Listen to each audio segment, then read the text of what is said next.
ओम स्थापकाय च धर्मस्य सर्वधर्मस्वरूपिणे अवतारवरिष्ठाय रामकृष्णाय ते नमः।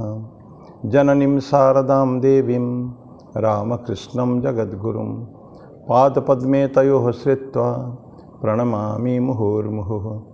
नमः श्रीयतिराजाय विवेकानन्दसूरये सच्चित्सुखस्वरूपाय स्वामिने तापहारिणे वसुदेवसुतं देवं कंसचाणूरमर्दनं देवकी परमानंदं कृष्णं वंदे जगद्गुरुं।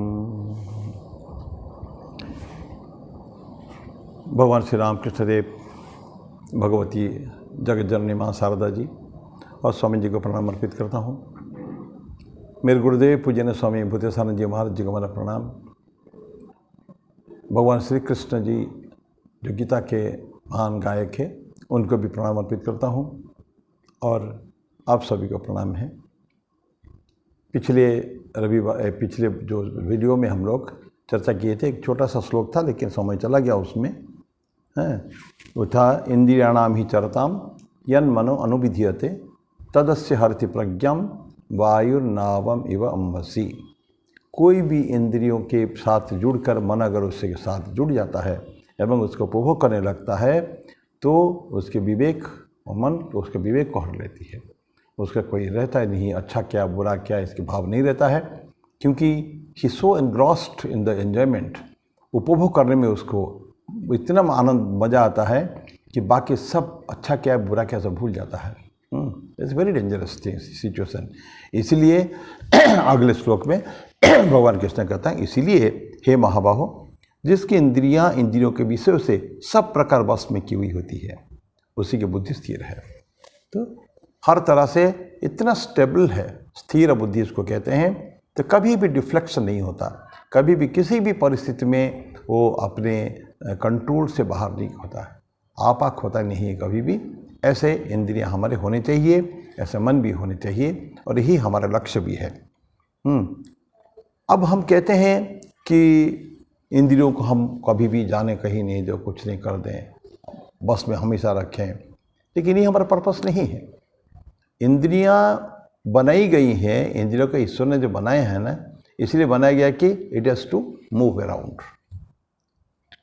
चारों तरफ घूमेंगे और विभिन्न प्रकार चीज़ को टच करेंगे, उनके कांटेक्ट में आकर उसके कुछ सीखेंगे। लेकिन अगर उपभोग में खैर लगे, खाली उपभोग में, तो मुश्किल है। तो इसीलिए इंद्रियां दिए भी हैं और हमको कंट्रोल करने की कैपेसिटी भी दिए हैं। इस सिलसिले में मुझे याद आ रही है, हम जो बहुत पहले जब मन का नियंत्रण पढ़ा करते थे तो उसके प्रश्न आता था कि अगर मन चंचल है, भगवान कृष्ण कहते हैं ना, अर्जुन कहता है, अर्जुन जी कहते हैं मन कृष्ण को 6th अध्याय में कि चंचलम ही मन कृष्ण प्रमाति बलवद दृढ़म। इतना चंचल है कि हमको मत देता है। और ऐसे इंद्रियों का कंट्रोल मैं समझता हूँ कि वायु को जैसे कंट्रोल करना है उसी तरह का कंट्रोल करना है, इसमें एक्सट्रीमली डिफिकल्ट। तो कृष्ण बोलते हैं हाँ बराबर ठीक है, तो लेकिन उसको कंट्रोल करने का उपाय है अभ्यास वैराग्य। तो चंचल मन है, उसको कंट्रोल करने के तरीका हमको आना चाहिए क्योंकि मन के अगर मन नहीं हो तो मुश्किल है। मन चंचल है, कोई को प्रश्न करते थे, इमेजिनरी क्वेश्चन, कि अगर मन बिल्कुल चंचल नहीं होता, चुपचाप एक जगह पड़ा रहता है, तो फिर मन नहीं हुआ। वो मन चंचल होगा, जब चंचल होगा उस मन को कंट्रोल करने की कैपेसिटी हम लोग एक्वायर करेंगे, हम इसको ना पाएंगे उसको। तो इसीलिए मन चंचल होता, अगर चंचल नहीं होता तो चुपचाप बैठा रहता, डल मूड अवस्था हो जाता, डलनेस आ जाता है। तमस में जो कंडीशन होता है ना, तामसी का तमोगुण में यही होता है। नहीं, हमको सबको चंचल चाहिए। वी आर परफेक्टली वर्किंग, हमेशा काम करते रहते हैं, लेकिन फिर हम जब चाहते हैं हम अपने आप को कंट्रोल करके एक जगह बैठा लेते हैं। ठीक उसी तरह का मन भी चंचल है, लेकिन उसको कंट्रोल करने का कि विधि हमको आना चाहिए, जिसको भगवान कृष्ण बोलते हैं क्या कि अभ्यास वैराग्य, ये 2 चीज़ें बोलते हैं। तो इसलिए तो पर्पस जो है, जो जिसके लिए इंद्रियां बनाई गई है, वो अगर उनको कांटेक्ट करने नहीं देंगे इंद्रियों के वस्तु से, तो भी सारे पर्पस ही फेल हो जा रहा है। करना पड़ेगा हमको। इंद्रियों का काम वही है, करेंगे, लेकिन टू द एक्सटेंट पॉसिबल। कहाँ हमको कंट्रोल करना है? जहाँ एक्सेसिव हो जाता है। खाना बुरा नहीं है, देखना बुरा नहीं है, लेकिन उसको ठीक डायरेक्शन में अगर हम देख रहे हैं, प्रॉपर ठीक चीज़ को देख रहे हैं, वस्तु को देख रहे हैं, ठीक ठीक वस्तु का भोजन कर रहे हैं, उसकी चर्चा कई बार हो चुकी है। अगर ऐसे कर रहे हैं तब तो कोई तकलीफ नहीं है। ठीक, परिमित जो है ना, अपरिमित नहीं होना चाहिए, असीम नहीं होना चाहिए, बाहर से चला नहीं जाना चाहिए।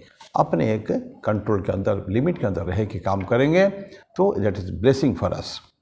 इसीलिए उनको डिफेक्ट करना नहीं है। ईश्वर कभी ये नहीं कर रहे हैं कि इंद्रियों को समाप्त कर दो, ख़त्म कर दो। तो करेंगे तो फिर हम लोग ये जो शब्द, स्पर्श, रूप, रसगंध देखना कि पड़ेगा, कुछ सुनने की आवश्यकता है, कुछ सूंघने की आवश्यकता है, स्पर्श करने की आवश्यकता है, ये फिर कहाँ चला जाएगा? तो करना पड़ेगा।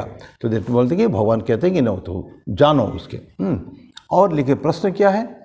मन इंद्रिया है तो डिसाइडिंग फैक्टर जो है, जो हमको ठीक ठीक अच्छा या बुरे में जो फ़र्क करता है कि जो हमारा जो एटीट्यूड है, तो जो जिस हिसाब से हम उसको देखते हैं, सेंस ऑब्जेक्ट को देखते हैं, ये उसमें तरीका माने किस भाव से देखते हैं, दैट इज़ इम्पॉर्टेंट।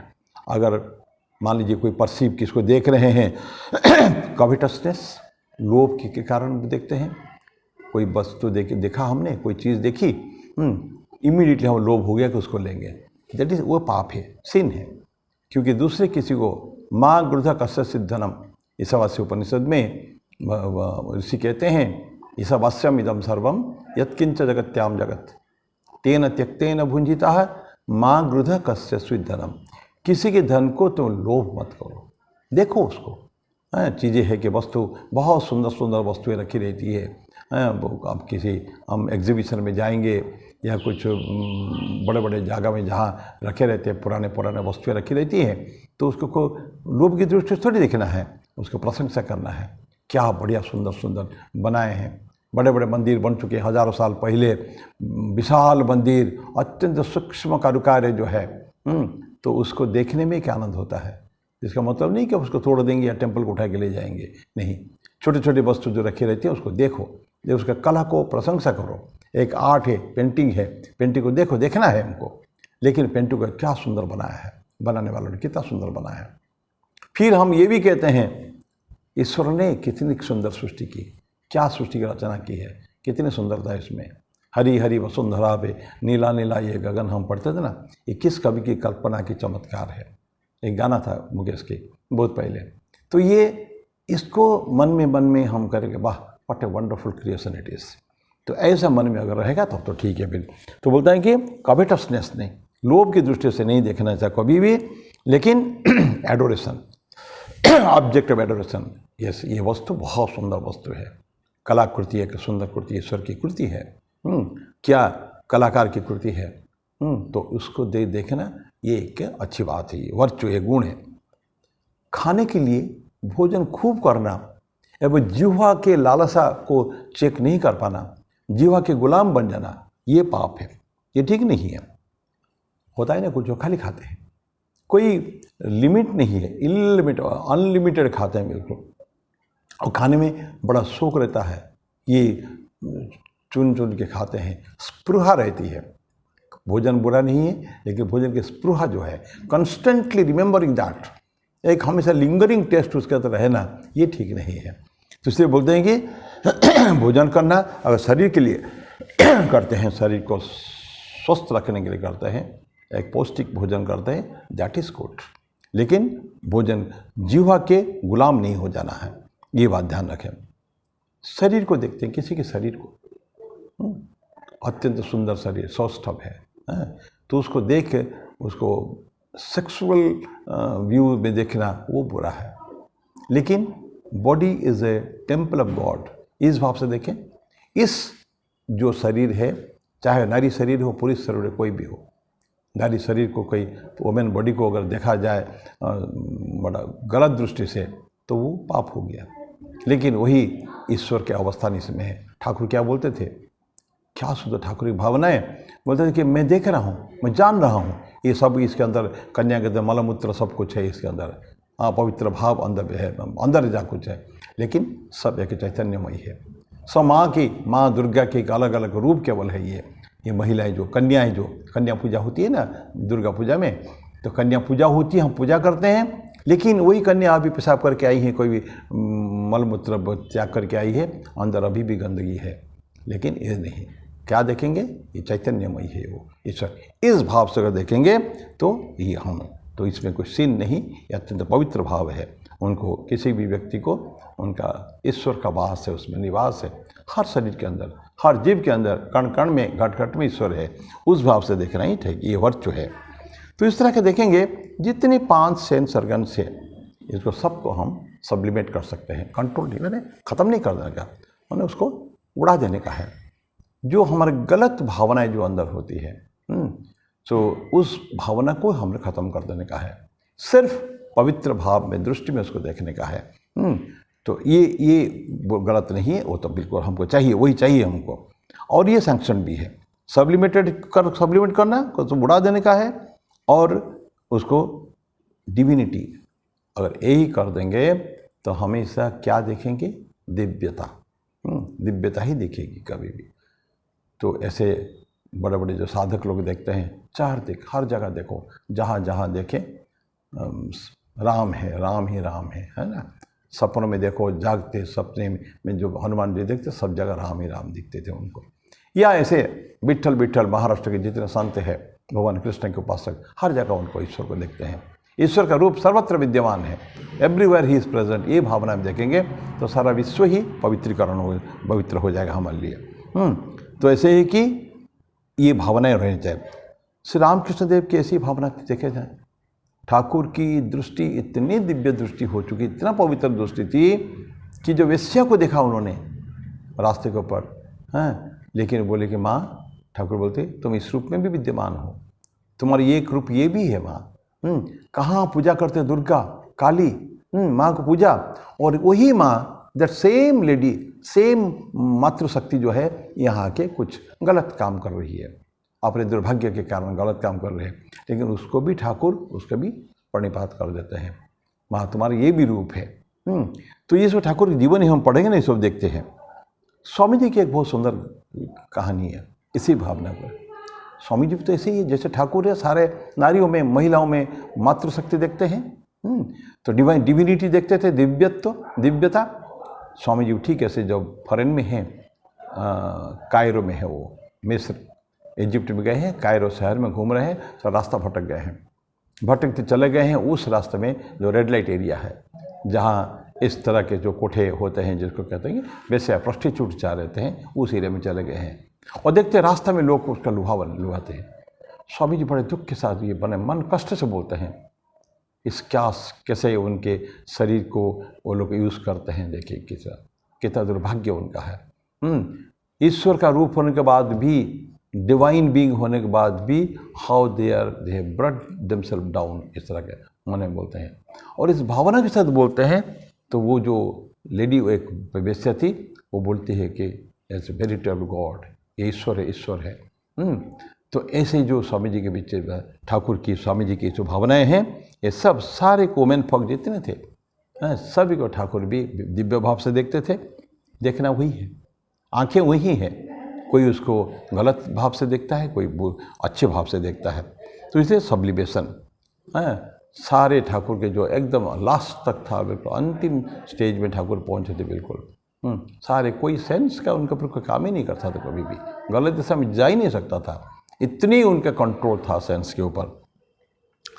और जो मास्टरी जो है, इसी हिसाब से अगर हम अपने इंद्रियों के ऊपर मास्टरी करते, जो इस श्लोक के ऊपर रहते हैं, तस्मात् यस्य महाभाव निगृहीता ही सर्वसा, सारे निग्रह करके इंद्रियाणि इंद्रियर्थेभ्यः, इंद्रिय के अर्थ जो विषय वस्तु है उससे इंद्रियों को अगर हम वापस खींच लें, आवश्यकता पड़ने पर देखेगी, लेकिन जहाँ अनावश्यक है उसको हम खींच के अपने तरफ कर दें, जिसको प्रत्याहार भी कहते हैं, जिसको हम लोग वो उसमें पतंजलि योग सूत्र में प्रत्याहार, जो यम नियम आसन प्राणायाम में प्रत्याहार, धारणा, ध्यान, समाधि, तो सारे इंद्रियों को अपने तरफ खींच लेने का है। नौ अपने कुटस्थ हो गए, आवश्यकता पड़ने पर फिर इंद्रियों को बाहर निकाला जाएगा अच्छे वस्तु को देखने के लिए। तो ये बात है। तो इसी नॉलेज जो है, ये एक बार वो नॉलेज अगर मिल गया, ईश्वर के साथ अगर कांटेक्ट हो गया, दैट इज़ द फाइनल जो हम लोग के लक्ष्य है, ईश्वर लाभ मनुष्य जीवन का लक्ष्य है। ये अगर हो जाएगा तो फिर बाद में कोई तकलीफ नहीं, फिर वो कभी भी नष्ट नहीं होने वाला। वो नॉलेज जो एक बार आ गया वो कभी नष्ट नहीं होता है। अब ठाकुर जी की एक बात करके समाप्त करते हैं। ब्लिंकर, जैसे घोड़ा में ब्लिंकर लगाते हैं ना, दोनों तरफ से ऐसा पट्टी टाइप का रहता है, वो केवल सामने देखता है, इधर तो देखता नहीं है। तो डायरेक्शन को सेट करने के लिए, घोड़ा को ठीक ठीक कंट्रोल में रखने के लिए ब्लिंकर्स दोनों तरफ से, ब्लाइंडर्स भी कहते हैं उसको, हैं, तो उसको भी यूज़ करते हैं। अगर नहीं करेंगे तो ठीक को टेम करना, उसको कंट्रोल में लाना थोड़ा मुश्किल है। तो इसीलिए इसी तरह का वल्गर डिज़ायर जो है, चारों तरफ देखते हैं ना, अपनी बुद्धि को, अपने दृष्टि को इतना कंट्रोल रखना है, perfectly concentrated on the particular object, कि बाहर की तरफ ये जो बुरी बुरी इच्छाएं, गंदी गंदी इच्छाएं जो है, ये कभी मन में जागृत न हो।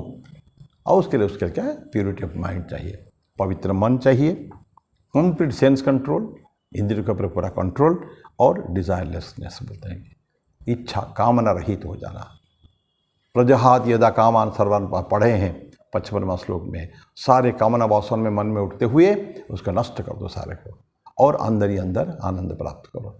ये हमने 55 श्लोक में पढ़ा है। ठीक वही बात है। तो हम यहीं समाप्त करेंगे। तो श्लोक क्या था आज, कि तस्मात् यस्य महाबाहो, सारे जो इंद्रियों को निगृहीतानि सर्वशः इंद्रियाणि इंद्रिय अर्थेभ्यः, वो अर्थों से अपने आप को अलग कर दिया। तस्य प्रज्ञा प्रतिष्ठिता, उसकी जो बुद्धि प्रतिष्ठित है, वो कभी डिफ्लेक्शन नहीं होता है, कभी मिसगाइडेड कभी भी नहीं होता है। तो मेरे वाणी को वहीं विराम दो। ओम शांति शांति शांति।